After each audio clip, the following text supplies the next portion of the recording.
Okay. It's 59.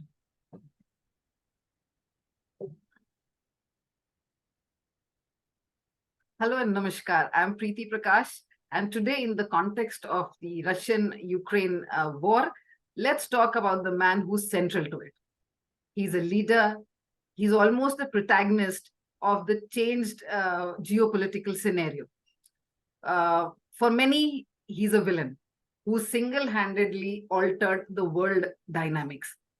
He's enigmatic, he's smart, he's macho, he wears many hats together. He's as much at ease with, say, diving underwater to flying a plane to, horse riding to wrestling to even drawing a cartoon, which we just saw, I think, yesterday, or in a news that came from Moscow about him. Then he's as much as at ease with being, kind of affecting presidential elections in other countries, for that matter. For example, the US. Yes, he's none other than the president of Russia, Vladimir Putin. He's been a president for more than 15 years now. Lots has been talked and written about him, but today I have a special guest who's been around during Putin's earlier presidential stints. I have with me an Ambassador Anil Trigunayat. He was, Namaskar, welcome. He was the Deputy Chief of Mission of India in Moscow. He has served in countries like the US, Sweden, Bangladesh, Mongolia. He's been ambassador to Libya, Egypt, and Jordan. A very warm welcome to you, Ambassador Trigunayat, and it's a pleasure to have you on with me today. He's also, to add, he's a strategic thinker. He's associated with a lot of think tanks nationally. So before I start, I would like to start with you, Ambassador, by asking, tell us about the President Vladimir Putin, the man. Well, Preeti, as you mentioned, one thing, let me clarify, I was not ambassador to Egypt, but I was ambassador to Jordan, Libya, and Malta. Okay. And I was fortunate to have served in Russia twice. And the first time, that was in 1999 to 2002, it was the year when the 99 when Mr. Putin, who earlier used to be the vice mayor of St. Petersburg, became the prime minister and then became the president at the end of 99 and 1st January 2002, 2000. After Yeltsin left, basically, or was made to leave. You see, the President Putin, basically, as you know, his background. He comes from the intelligence background. He was the head of FSB of now, which was KGB at the time, during the Berlin Wall crisis, and he was posted in East Germany. And he saw himself virtually the kind of demolition of Soviet Union or disintegration of Soviet Union and what was happening to the country and by their leadership. So he basically believed in the greatness of Russia and wanted its rejuvenation of the Russian pride. That is what. And as you probably know, the Russians are the most proudest people in a way, a very nationalistic country, nationalistic people. They lost about 26 million people during the Second World War. And I always say that it was the people of Soviet Union at the time who basically defeated, Hitler rather than the armies, and the way they really stood up for the country. So that's something which is interesting. But as far as his background basically remains intelligence, analysis, strategy. So you can see that this person has a very unique kind of a calculative mind. So I always thought that he thinks very strategically. And I had known him before slightly, but during his presidency, I met him several times. And what impressed me the most was his decisive capabilities, his decision making capability, very quick on take, whether it can be done or can't be done. He is macho, as you mentioned, no doubt. He believes in this kind of all martial arts, and he is a known this thing. He tries to scale the heights against the human endeavor. I mean, basically to reach those, surpass those limits somehow. And in that he enjoys it. It is also for public display, because then the people, when they see a strong leader, they tend to have greater confidence. But essentially, he wanted to revive the pride of Russia. That has been his main thing, and in that he can be also compared with the Stalinistic approaches, with the Soviet approaches of the time, and sometimes you take. But it was not easy during that time when the Soviet Union disintegrated. There were no institutions. It was very difficult to contain with the kind of democracy that was going on, or the effort that was there. So he had to really contend with a lot of things in that. And his political party, which he created, eventually people liked and they continued to support him. And that is even today his support, as per the whatever polls you may believe them or don't believe them, but he still remains quite a popular leader. And I always believed, in my view at that time, and even continue today, that in majority of the leaders in the world, he's perhaps the only one who is geared to think strategically by himself. But what happens is, over the time, when you are in power for too long and you acquire the power a great deal, then your input, which come from different people and different groups that are supposed to tell you that this is not right, that is not right, or this should be looked at a different way, really dry out.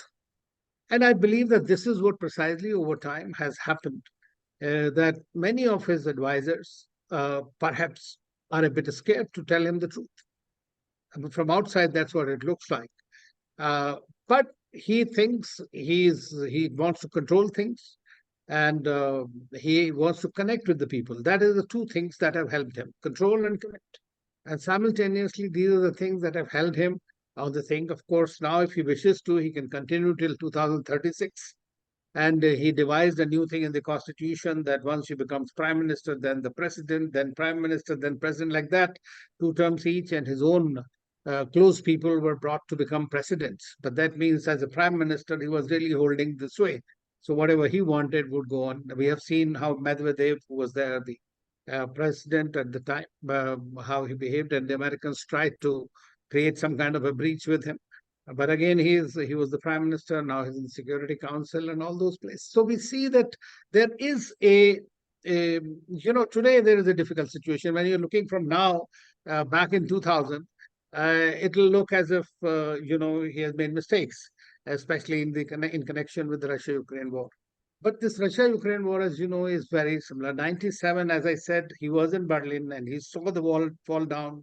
And when he saw this wall falling down, he was obviously looking at the Soviet Union, how it was being disintegrated by the Western designs. So he came from that, I would say, the mindset against the West. And he stood against the West, and he openly, clearly said it. But at the same time, you must remember that in order to ensure a collective security, he proposed to the Western countries, including the US and Europe, because most of the Russians think like Europeans too. They consider themselves as part of Europe more than the part of Asia.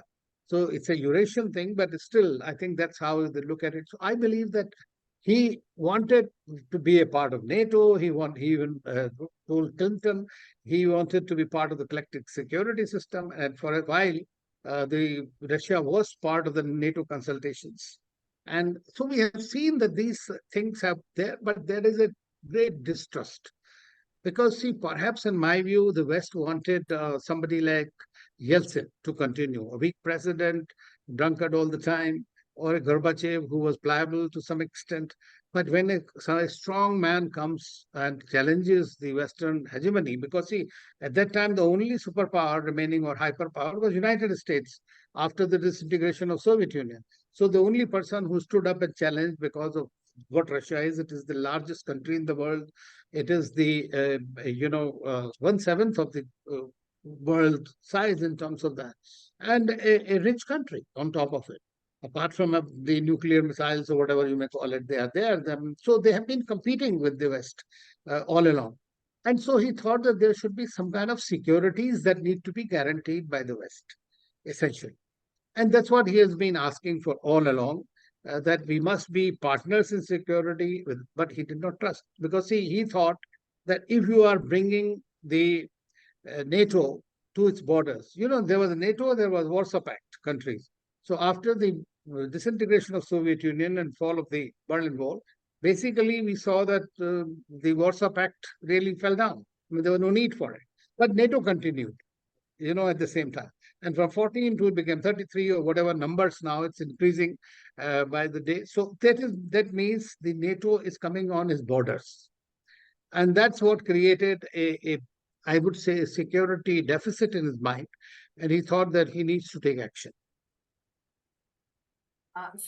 As you said, he is an ultra nationalist, and that is a fallout from his days of spying also, I think, and all that you said, that is making him the fierce kind of president that he is, that he comes out as.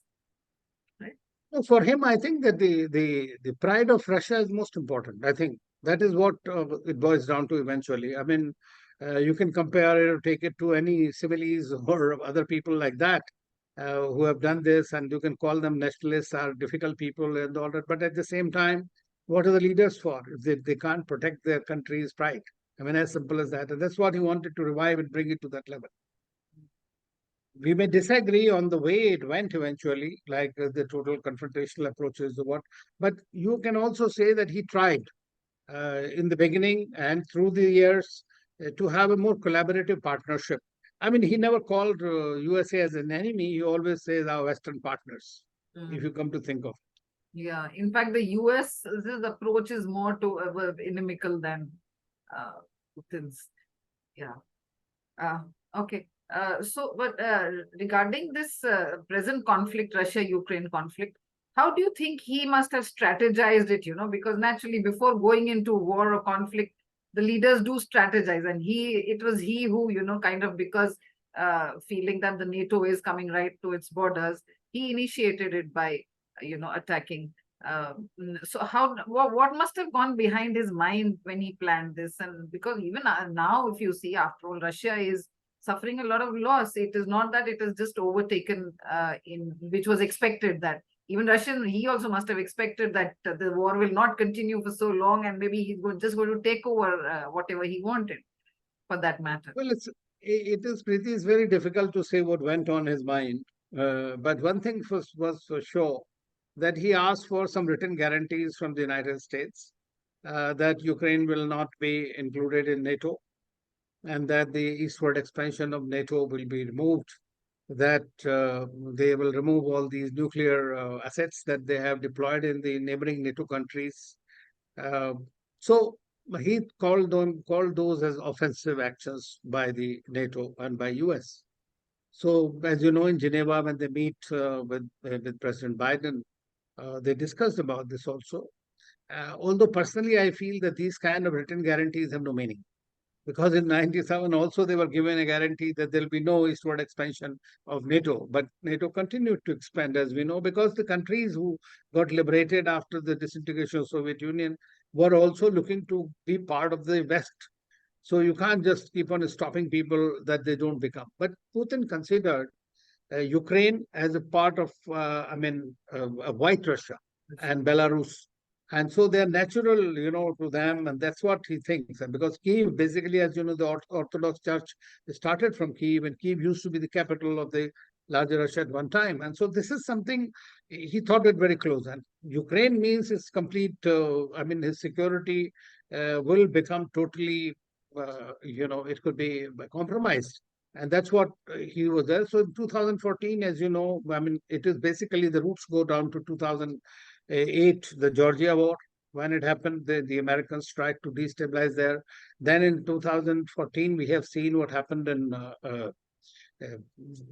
Ukraine when Putin had to go in. And Crimea is very important for him from strategically in the Black Sea port, and also all his naval nuclear assets. naval submarines and all that ports are there.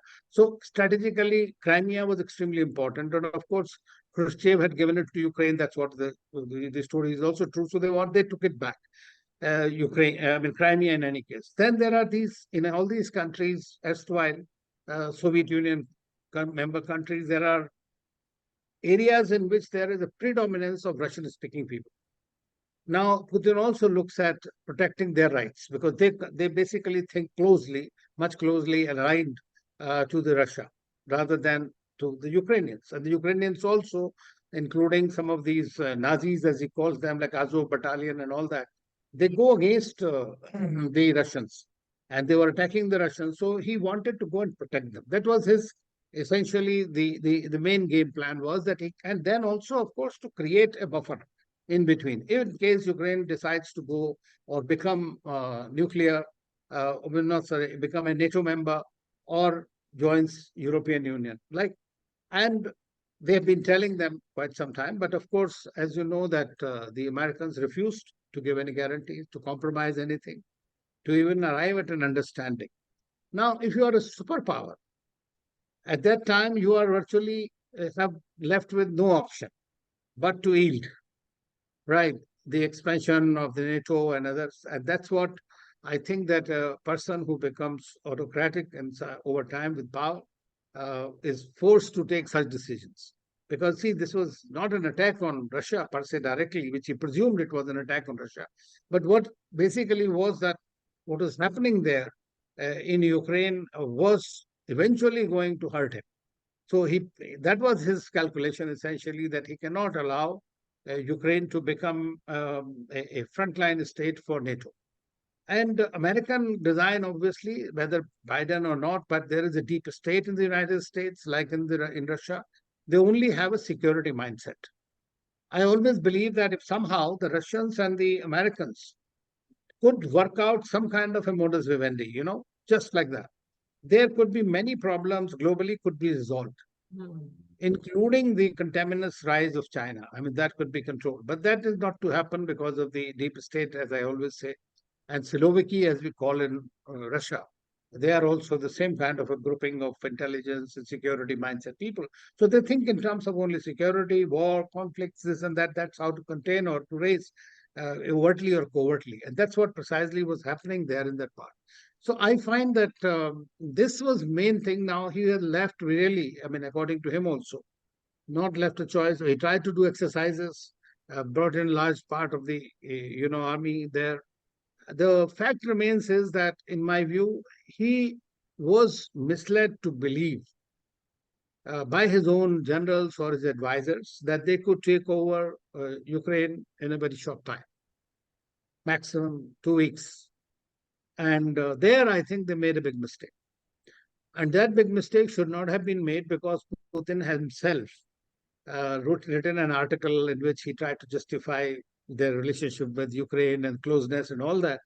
The fact is that when in 1945 we had this war with Hitler, the German Nazi forces, when they defeated them, it was the same people who are in Ukraine now, or the Russians, they went against this. So what you are doing is going into a country, so you can't expect them to welcome you like this. So they will be fighting.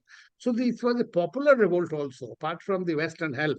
Secondly, they miscalculated the West, because in 2014, we have seen nothing much happen, except some sanctions here and there. So I think there are a lot of miscalculations. In my view, I mean, I may be totally wrong. Of course, Putin's point of view, he has been able to create, he has about 20% of the territory at the moment under his control. Not fully, maybe, but it is broadly there. So now he's in a position to either cease fire or arrive at some kind of a decision what to do with the war. But it has definitely impacted them. It has impacted Russia's prestige across the world as a superpower. But frankly, this is something one has to remember, that no superpower, whether it is Americans, they lost in Vietnam, they lost in Afghanistan. You know how they went away. Soviet Union lost in Afghanistan. China lost in Vietnam. And so none of these superpowers have been able to win a single war. in the 20th and 21st century. We have seen it. Unless you say that China's war against India, it was not.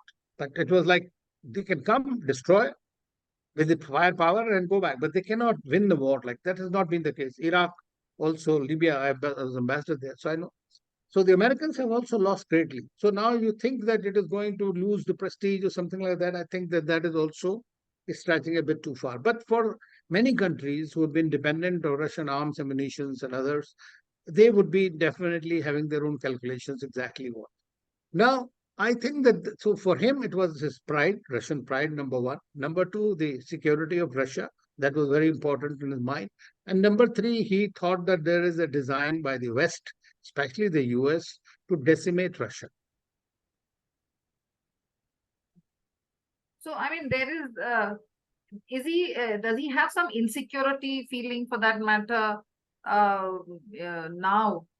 In fact, beginning of the war, since that time only, he's been up and down, not really, sometimes winning, sometimes losing, so many things. So I'm sure he must be feeling that kind of an insecurity. Do you think so?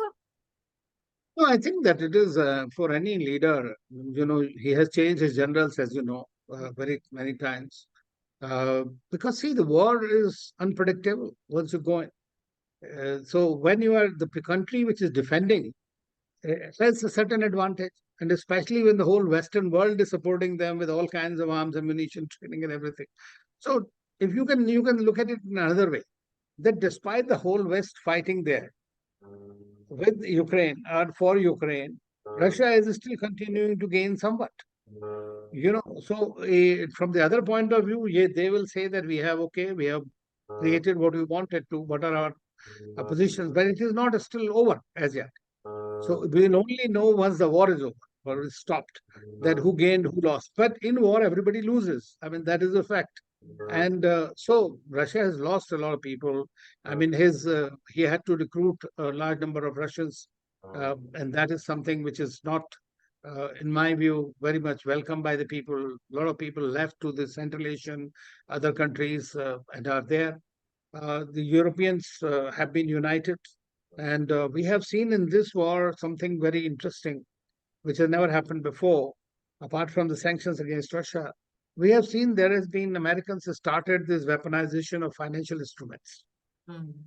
And the Russians started the weaponization of fuel, food, and fertilizers. Now that has destabilized the whole world. So this war, even though located in Europe, where even does not really wanted to, nobody was thinking that there'll be a war in Europe, but it happened. They were all thinking in Indo-Pacific or in Asia or elsewhere, but nobody was giving, but it has started happening there. And now, but Putin also was ready for ceasefire, as you know, in April in Turkey when the meeting, Zelensky had agreed also.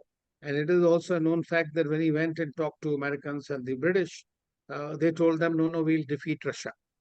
Now, once that became their objective, then Putin had no choice but to continue to fight. So and Prime Minister Modi has also said to Putin and to others that this is not a war, era of war. People should have a dialogue and diplomacy, and they should sit together and try to resolve the situation. But now both sides that are coming up, there are many proposals at the moment, including by India, which are like, in my view, they're poles apart their positions. Where do you draw the line? I mean, if you are talking of UN Charter, territorial integrity and sovereignty, then you return to the 91 position, which Russia is unlikely to do, because I don't believe that even if they get out of the eastern part, they will not leave Crimea under no circumstances, because that is totally strategic for them. Minsk agreements, which were agreed to, nobody was serious about them. And it was seen later on that probably to buy time for Ukraine, the France and others tried to, do that. So currently there are several proposals, but I don't think that any proposal has reached that stage. And Americans say that if the Russians want to get out, if they leave the place, they have a ceasefire and stop firing, then the war will end. I also believe that if the Americans are really interested in stopping this war, they can frankly do it themselves. I mean, they can stop supporting. I think the moment the West stops supporting Ukraine, for that matter. Well, I think that they will not stop supporting because they are the ones, as you know, that once Biden's slip of tongue was that we will fight Russia to the last Ukrainian. Mhm. So it's the Ukrainians who are suffering. Of course, Europeans are suffering also a great deal. Yeah, absolutely. Now, already there is a lot of, in their political spectrum, we are seeing the changes. The people are suffering because of the costs have gone up there, those countries also. But Russia is also suffering simultaneously with the huge sanctions. Mhm. It will have a long-term impact on the region, on them, and then you might see the reconstruction of Ukraine faster. But at the same time, I think that the war needs to end. There is no other way. I mean, every war has to end. They might become a frozen conflicts. That is a different thing. Mhm. And as such, it's looking like that both sides are stretched as far as the ammunition is concerned. We are seeing that also. Yeah. Manpower and ammunition is a major problem. Now they're recruiting. We've seen Wagner the Uh, last week, yeah, this that also kind of. big tamasha that happened there. Yes, yes. Yeah. As like what you were saying, Putin is actually has no choice for that matter right now because of the constant support of the West to Ukraine. Even if he wants to end it, he may not be able to do it. He's forced to carry it on because first is nationalism, second is this that kind of thing. No, that how can Russia stop fighting when the other person, when say Ukraine is constantly at it? Yes, that is true. I mean, from his point of view, from where he is coming, that is the way he would look at it. Yes. But the fact remains is what are the terms and conditions on which you are going to stop now? Hmm. Because according to whatever reports come, I mean, he has currently about 20% of Ukraine under his control. Yeah. So what happens to that 20%? Will then, if the world says, okay, now let us compromise, then compromise means on what terms and conditions. So they have to be equally satisfactory. So we'll return to the same thing. What are the security guarantees? Hmm. At one time, Russia gave security guarantees to the Ukrainians also. Hmm. And we have seen the Americans and everybody else at that time at the time of Berlin Wall, had told clearly Russia that there will be no expansion, that there will be your security will be ensured. So we are seeing that these are being breached. So there are no agreements that are sacrosanct in time and age. We have seen it happening. So obviously, every country wants to look after its own interests, and so is Russia, so is Ukraine. There have been reports also, Ambassador, that Zelensky is kind of an autocrat. There are reports that he's muzzled the press. He has, he has also got many people there's no dissent for that matter. He's jailed his opposition. Are you? I mean, do you say that President Putin is also kind of an autocrat? Well, you can say because see, the thing is that autocracy is what now when you are at war, you can't have many voices. You have to fight with one voice, as simple as that. I mean, that happens when you're at a war with some other country. Of course, Putin doesn't call it as a war; he calls it a special operations. But Zelensky also in the same situation. He's fighting a war for the country. So, I mean, if you look at it from a simply psychological perspective, if you have Chechens in your, this thing, then it is very difficult to win a war or to fight a war properly. So I think that is understandable. In fact, the kind of people. I'm not supporting that you should muzzle the opposition or whatever it is, but when you are at war, I think the whole national effort must go behind it. And so, to that extent, you can call any leader who's at war as I think, a one-point reference or a autocrat or whatever it is. But then autocrats, the biggest problem is that they don't get the right kind of information and they make mistakes, and there is an error of judgment that seems to be happening both the cases now. Okay, now coming to my next question, how do you think Putin thinks that he can deal with the West or the US particularly? What does he think of US actually, if I can ask? Well, US is, I think that US national strategy, if you see, which has come out in the last few years, just read them. So there are China, Russia are the two major adversaries that they are looking at. So when they treat them as adversaries, then obviously for Russia also, they fall in the same category. So as far as US is concerned, I think they consider the United States or possibly its deep state as I would say, a major threat to undermine their safety, security, and stability. So that is true. And then you combine with NATO because Putin had very good relations with the Germans, with the French, with the Italians. The only problem with UK for him, and of course Poland and other East European states for historic reasons, the Baltic states for historic reasons, but they're too small for that. So he was not so much worried about anybody else. So main purpose, the main person or persona behind the opposition to Putin has been the United States. So it considers the US is trying to either indulge in regime change by removing him from the power or by trying to create instability in the country, which has been like whenever there have been opposition candidates in Russia, they have been always accused of being supported by the Western countries. And so politically, economically, and militarily, in all three dimensions, I think that Putin feels that the West put together and US in particular are against their national interests. Mm. Okay. What there are rumors, Ambassador, that he does not keep very good in health. He's not in very good in health. Some people say he's got cancer. Some reports say he's got some other problems where he keeps shunting in and out of hospitals off and on. What is your assessment? And then taking that forward, what after him also? Because we don't hear of any other leader who he has groomed for that matter to be after him. He is the sole leader. Well, it's what happens tomorrow, one never knows, you know. But I think that I have also read about these rumors and heard these rumors that he's sick, but these things are very He difficult doesn't to appear to really. be also. Yes, he is not. He was just yesterday. You've seen him in Media reports. Petersburg talking to yes everybody there, and so. But I mean, it's a human body. You always get something or the other. People die in any case through Also, natural or Biden unnatural does show causes. signs. Biden is Yes, showing signs of his 80-year-old. He's yes. something tripping. He's So something. I don't see that. I mean, one doesn't know. I mean, I cannot say that whether he's sick or not. But what he is basically committed to continue as long as he can. That is for sure. Now, as I said, that he can legally continue till 2036, which means he will be by then in his 80s. So that would be the time probably you can see a change. Of course, what can happen is in the meantime, suppose this war goes in the other direction.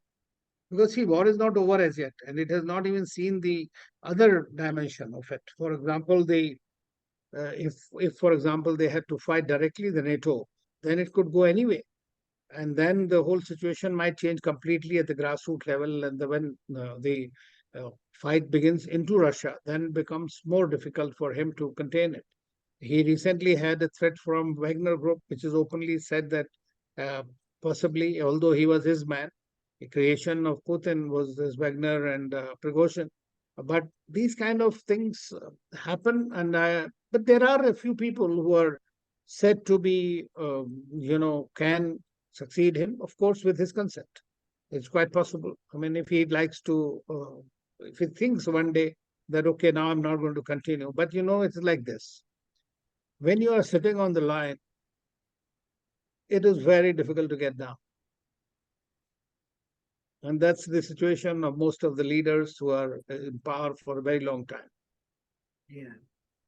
The power also makes you, not just the power, but that finally, otherwise also that kind of halo and which is accompanied with insecurity, I feel, for that matter. Of course, I mean, if you don't have the power, you are no longer in the same impregnable position.